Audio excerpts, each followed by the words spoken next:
Uyingane zawuthaka ngempela namukele kuzonke indawo la kuzovunywa khona le video kama nomsizi aka inkosi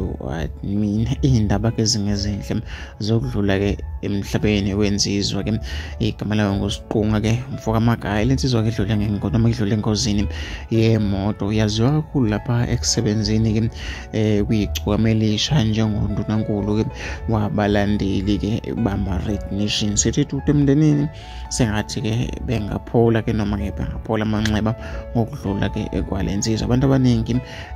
bayakhuluma ke enkundleni zokuxhumana bazwakalise ke ukuphatheka kabi wengane zawethu ngokudlula ke kwalensizwa ngesihluku esisithi asibe njalo wengane zawethu. Abantu ke bayadlula kulezi insuku njengoba ke kunensizwa yasejozini ke engumculi kaMaskandi yaziwa ngoNto ezimnandi naye edlule ke engozini yemoto ke ngesihluku wengane zawethu tutu emndenini wabo ngathi uNkulunkulu ke engabapha amandla yokuthi bebhekane ke nobuhlungu ababhekane nabo njengamanje.